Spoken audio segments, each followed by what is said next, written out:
ಗತ ಕಲಿಯುಗಾರ್ಥ 5111 ವಿರೋಧಿ ನಾಮ ಸಂವತ್ಸರ ಮಾಘ ಮಾಸ ಶುಕ್ಲ ಪಕ್ಷ ಪಾಡ್ಯಮಿ ಉತ್ತರಾಷಾಢ ನಕ್ಷತ್ರ ಶನಿವಾಸರ the 16th day of January 2010 Saturday. Shubhodaya. Welcome you all for this morning Maitri Balance session. Knowledge is what is called as jnana. And knowledge, any knowledge is what we call it as jnana. And the journey of this knowledge is always from ignorance to knowledge. Ignorance is ajnana, and we go towards jnana. Ajnana is not bad. Ajnana is not really negative. Ajnana is the starting point. Ajnana is the datum. It is like the zero. A child is born ajnani. A child is born ignorant. A child does not know anything. Does not even know that she is mother and he is father. Even from that knowledge onwards, the journey starts. So the knowledge keeps coming, removing the ajnana, the ignorance, and this is what is the child's journey is. So there are a lot of things that the child does not know, and then slowly the child starts learning. The fire burns. The child does not know. Tries to hold the fire because it looks nice. The mother, maybe the child gets hurt. The mother now says to the child, now you know that the fire burns. Not only that, the mother sometimes naughtily catches hold of the child's hand, takes it towards fire. The child says, no, fire burns. So now you know that the fire burns. The knowledge comes. But it does not mean that there is no ignorance. The more and more that you know that the more and more that you do not know. And the more that you try to know, it narrows down so much that you see that a lot more is there you do not know. So that's why the journey continues. Until the end of the day, end of the life, the journey continues, the journey for the knowledge. So the knowledge cannot remove everything that is called as ignorance. Some portion of ignorance is removed with the help of knowledge. This journey continues. A great intellect like Einstein, genius like Einstein, at the end of the life, somebody asked him that you have so much knowledge, you are genius. Einstein said that what I know is like one grain of sand and the whole of seashore. There is so much that is there to know. What I know is very little. This is what is the humbleness that the knowledge brings about. Every child starts the journey with ignorance and then acquiring knowledge, and this knowledge continues. In fact, every day, whether you want or not, the knowledge keeps coming. Like the day that when you came to Prashanti, you did not know about Prashanti, but you move around, then you know about Prashanti, and then you attend a few things, then you know something more. So this way journey continues. The child's journey starts with two things. One is ignorance and the other is the innocence. You see the child, every child has these two qualities, ignorance and innocence. Child is very innocent. Whereas as the child grows to become an adult, slowly the knowledge comes and tries to replace that ignorance, so that child becomes knowledgeable. In fact, the moment that the child learns alphabets, you see the child, how enthusiastic. Every learning process brings about that kind of a splash in your eyes. The child becomes very enthusiastic, and the daily newspaper comes, spreads a newspaper in front of him, and then he identifies all these alphabets A, B, C, D, E, F, G, H and all that, and he is very satisfied because he could identify all those letters which are there in the newspaper. He is very happy, thinks that this is what dad must be reading. I can also understand about the alphabets and the newspaper which dad also reads, but then he wonders, what is that every day he reads this newspaper? In fact, the knowledge that is there about the alphabets is fine, but then thinking that what I read is exactly what dad also reads is the innocence part of the child. As the child grows, somehow what happens is that this innocence is lost.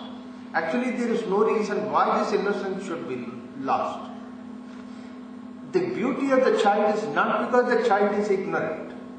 The beauty of the child is because the child has that innocence. Every child is so innocent. But as we have grown, the ignorance is removed by the knowledge. But I don't know where we dropped our innocence. The moment that we grow up, we lose that innocence. Unfortunately. What is the reason? What is that because of which we lose the innocence is, when this knowledge that comes replaces the innocence, the ignorance when this knowledge replaces, then it becomes knowledge. But whereas when the same knowledge replaces the innocence, that is where the problem is. That's when we lose our innocence. And that knowledge which replaces the innocence is what we call it as arrogance. So that is why the knowledge is good if it is in the form of knowledge, and knowledge is bad when it becomes arrogance. In fact, of all the various arrogances, the arrogance of knowledge is the most dangerous arrogance. And that's what replaces the innocence. Great people are great not because that they have knowledge, but very important thing is that even at the end of the day, they still maintain their innocence. Newton, I heard about this particular incident in the life of Newton, shows that not only that he is knowledgeable, but very important thing is he is an extraordinary person, not because of the knowledge, but because of the innocence that he had, even at the end of the day. Like for example, while he was working in his lab, he used to have a pet cat, and the cat used to come inside and go. And every time the cat would come into the lab, would scratch on the door, Newton had to go and open the door, and then cat would go out, then close the door behind.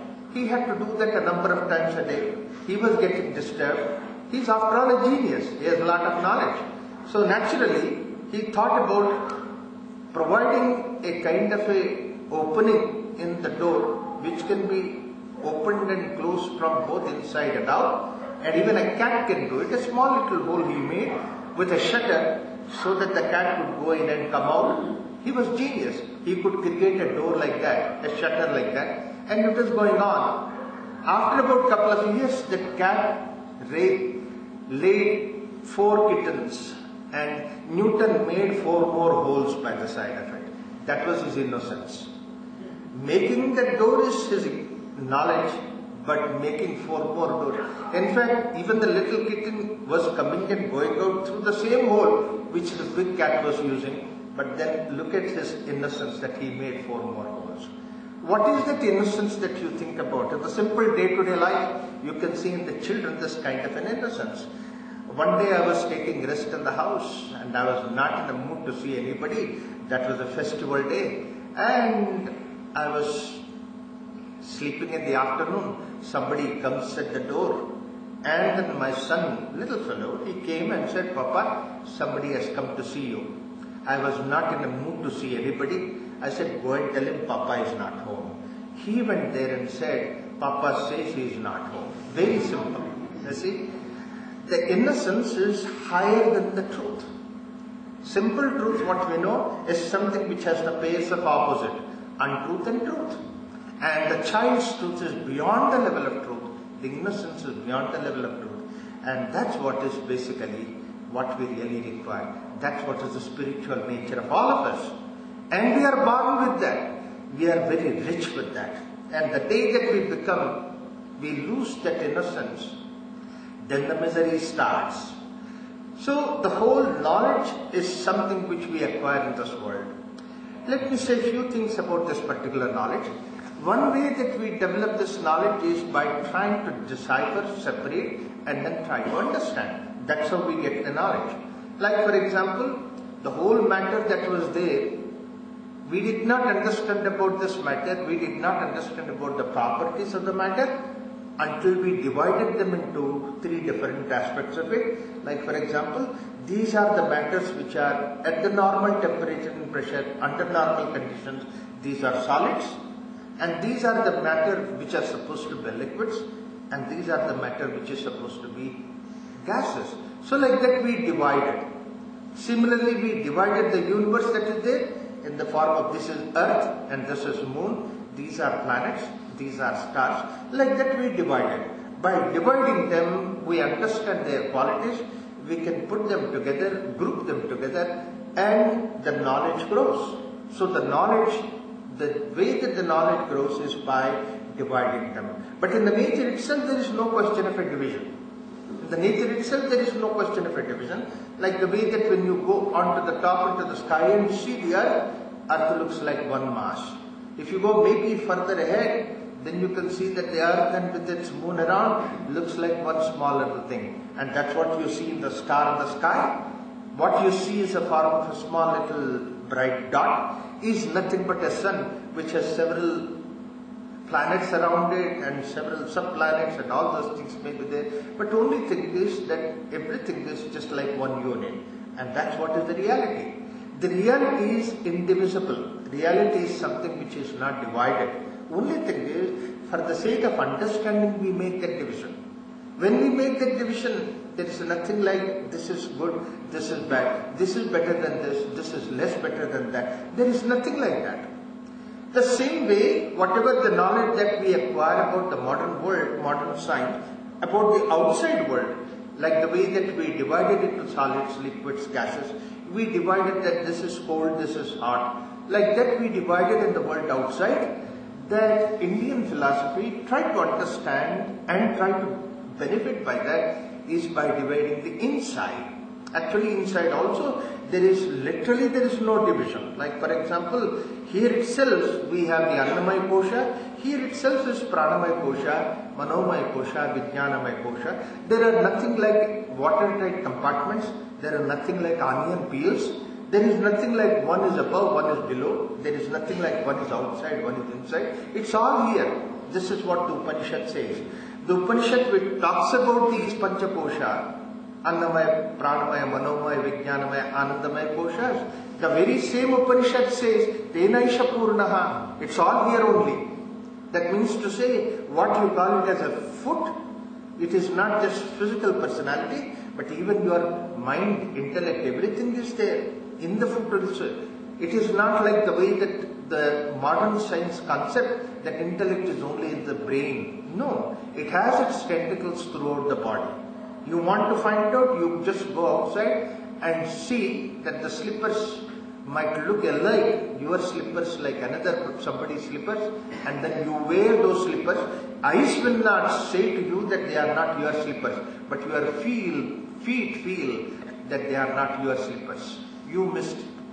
So that means to say that even your feet can say what is there. So that means they have also this intellect. So Annamaya, Pranamaya, Manomaya, Vijnanamaya Koshas, they are not watertight compartment, they are not separate, they are not different, but only thing is that for the sake of understanding within, for the sake of deciphering them and making the best use of it, so that what should reach what, we make this division. Like the way that when I feel hungry, I should know very clearly this hunger belongs to the Annamaya Kosha. It does not belong to the Manomaya Kosha.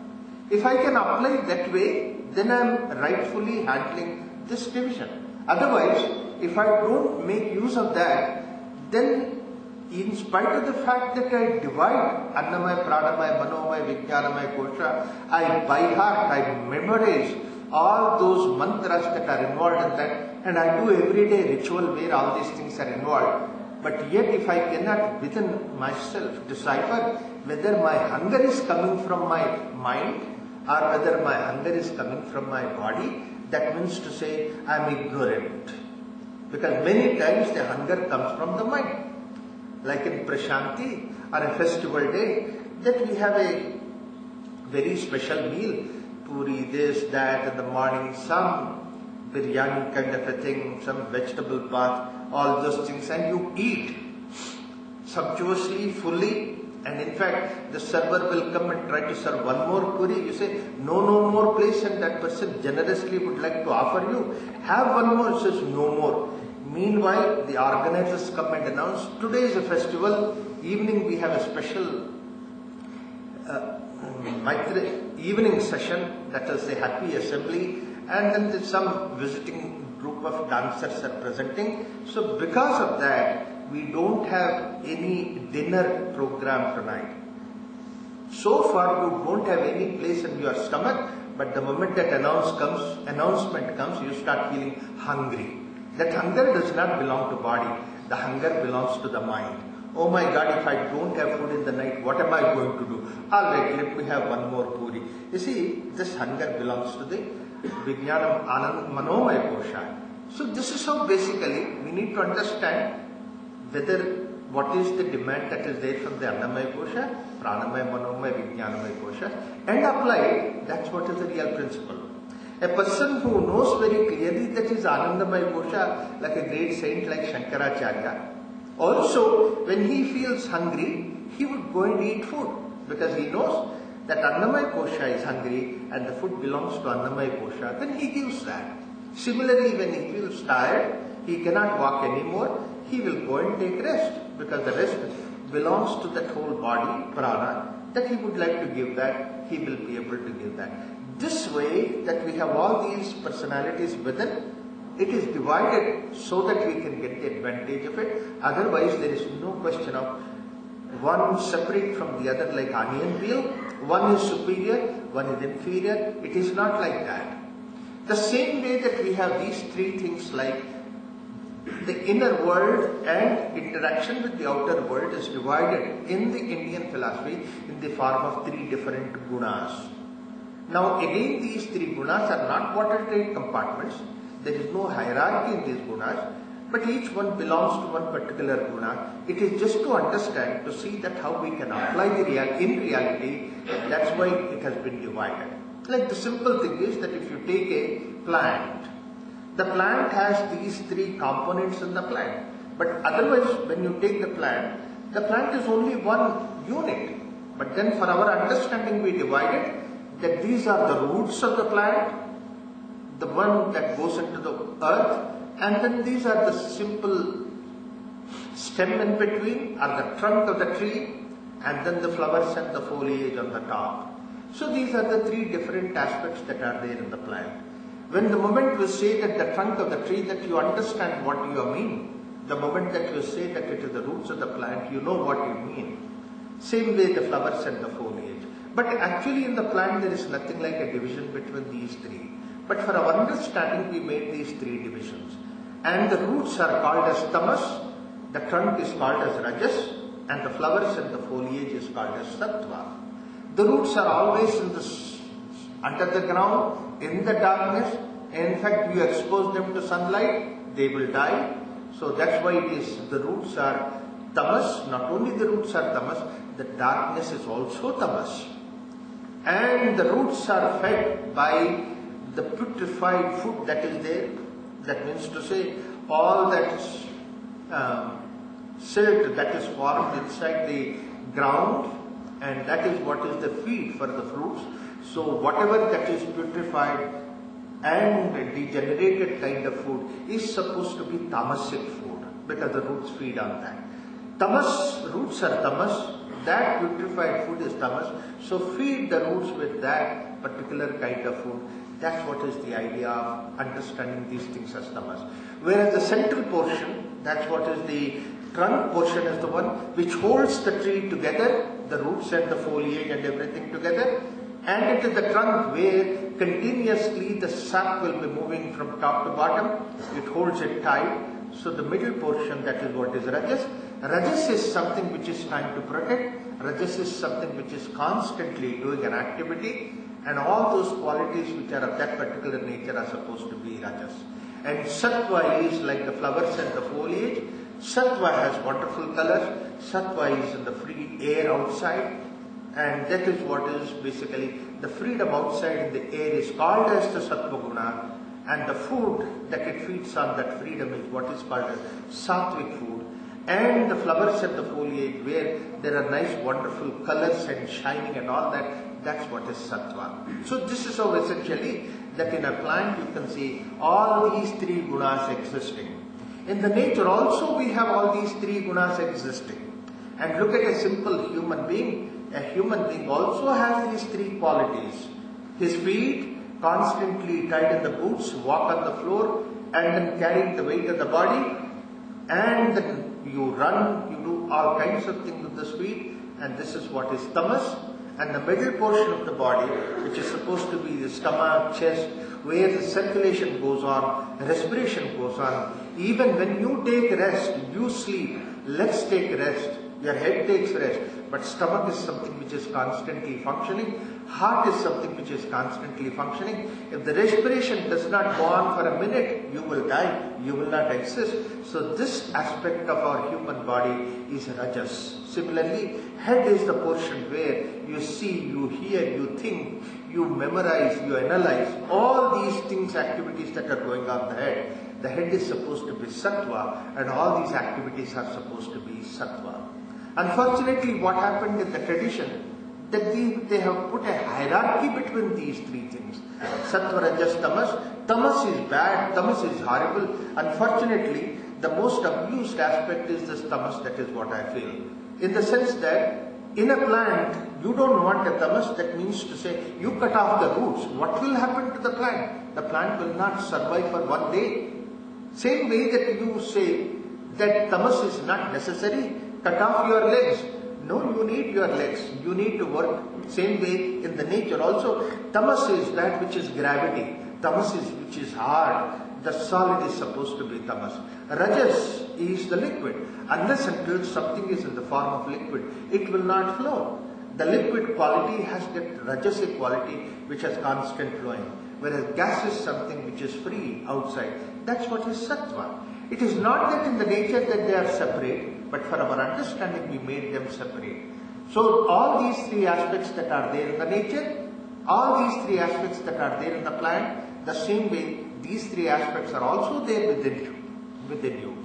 And what need to be given, what way you need to respect them, you need to respect them. Like the feet are supposed to be tamas, respect the feet like tamas.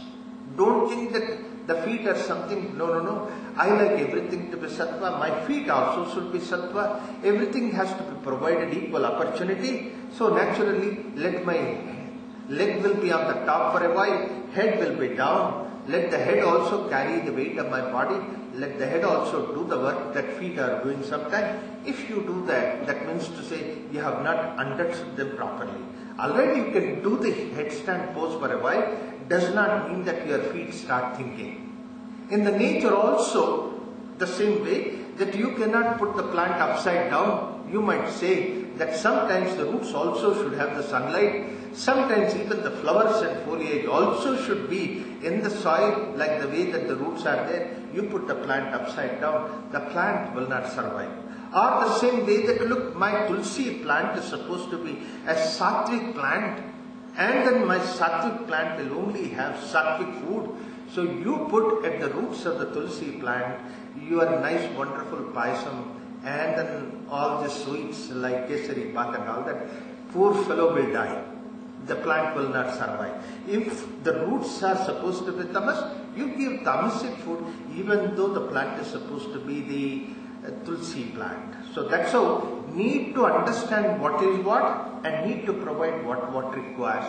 This is what is the right way. In fact, when can you do that?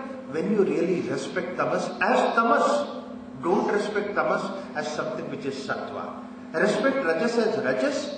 Then you can preserve the society. Otherwise, the nature cannot be preserved. The stem has to be like the stem, the trunk has to be like a trunk, and the flowers have to be like flowers. This way, when you respect them, that's what is sattva, rajas, tamas. And what is required is a beautiful harmony between these three. And you see that in a plant, the harmony naturally manages. In the case of animal, it naturally manages this particular harmony. Similarly, the solids, liquids and gases in this nature, they also naturally provide that harmony, because the secret of the nature is this harmony. Unfortunately, when it comes to the human being, we can abuse them. We simplify, we make them in such a way that we give one importance to the other and all that. Like the way that an animal in the forest is something which has total freedom to eat anything. But the animal does not eat unless until the animal is hungry. The same way about the sleep. Animal has no binding. In a forest, nobody wakes up the animal at 4:30 and then makes him to do some yogasana and all those things. Animal does not have any binding in the forest, but the animal does not abuse with your sleep. But then human being is not like that. Given a little chance, how much he abuses himself. Though there is no need for going to sleep, he sleeps. This is what is tamas. He abuses with his tamas. He abuses with his sattva. In fact, sattvic food, nice, wonderful, soft food, quite nice, and then the amount of quantity of the sattvic food that you eat, the very quantity makes it tamasic. Don't unnecessarily go to the level of tamas, because we abuse with sattva, rajas, tamas. This is the important thing about the human being. We have overtly interested in tamas, we have overtly interested in rajas and sattva. That's how we abuse ourselves. What is required is a harmonious balance between these. And that's what Krishna says, that whatever that is there in the world outside is Traigunya. Traigunya Vishayaha Vedaha. Recognize all those things. This is what is the 9th shloka that you have read in this Jnana Yoga. Traigunya Vishayaha Vedaha. Understand that these three gunas in the nature, please realize them. What is their nature, what are their requirements and all those things, and you become Nistraigunyo Bhavarjuna. You become beyond these three gunas.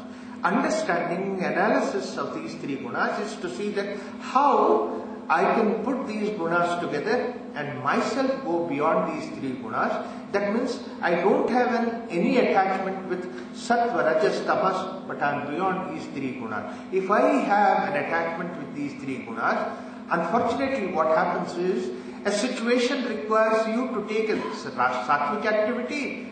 Because your preference is for rajas, then you go for rajasic way of doing it. If a situation requires a tamasic way of dealing with that, because of your preference for a sattvic way of activity, you still go by doing in a sattvic way. It is like the way, a crude example when we can divide, it is like you cut butter with a butter knife, and cutting butter with butter knife is sattvic activity. Whereas cutting the firewood with an axe is something which is like a rajasic activity. Whereas cutting metal with a gas cutter is something like a tamasic activity. If somebody brings you butter, cut it with butter knife. Don't take an axe. Taking an axe means that you are not putting the sattva with sattva together. The same way that if somebody gives you a firewood to cut, somebody is doing yajna, yaga, like recently we had that yaga, and there is firewood and you are supposed to cut the firewood, and you get the butter knife because this yaga is a sattvic activity, mantras are sattvic, so I am also sattvic and I would like to participate in yaga. And an sattvic way of cutting the firewood is take a butter knife and cut the firewood. You can never cut the firewood. Take an axe and cut the firewood. What is required, you do it that. This is what is sattva, rajas, tamas, putting the right thing in the right way. In fact, unfortunately, what happened in this culture, we have given so much importance to sattva and so much negativity about tamas, and that's one of the reasons why, even though that there were people who were coming and invading us, 16 times Muhammad Ghazini invaded us. Our people were sattvic, they were doing pujas, they did not go and defend them. And that's the reason why for 1,000 years we suffered this slavery. If we did not have that, if we have used the rajas at the right time, probably we would have come out of that whole situation. It is like the way that some abscess is developing inside the body, And all that what you need to do is to cut the abscess, take away by doing a surgery, so that in 3 days you will become alright. No, no, no. Cutting the wound and taking out that is a Rajasic activity. I do some Sattvic way. So I apply some nice wonderful balm on top of the skin. You keep doing that, the inside growth will continue. One day you will die. That means it is not practical. So that is why be practical. Understand these 3 things and apply the way that we need to eat. Apply that.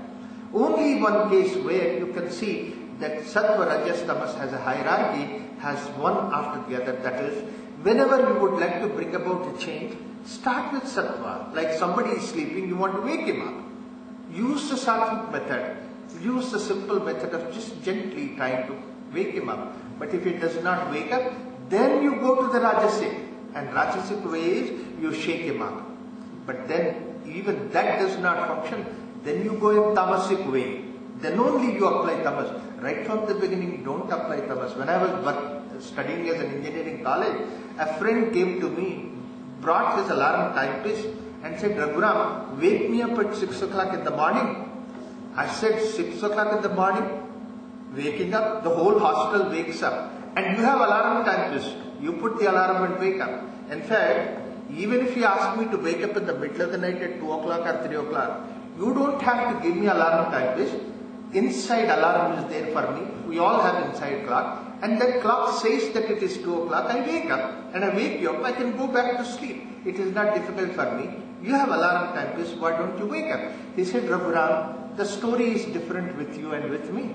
In fact, for me, my inner clock stopped long time ago. It doesn't work at all. And outer alarm timepiece also, I connect with the alarm, electrical alarm. The whole hostel wakes up. I don't wake up, but I am asking you so that you can get up, come to my room, push me into the shower, and then start the shower on. I can wake up. That's a Tamasic way of waking up. Where it is necessary to use that Tamasic technique, use it. There is nothing wrong about it. Where Sattva has to be used, use Sattva. Don't get mixed up with these things. That's why Krishna says in Bhagavad Gita, a beautiful suggestion to us, Traigunya Vishyaha Vedaha Nistraigunyo Bhavarjana. Go beyond these 3 gunas. That's what is important.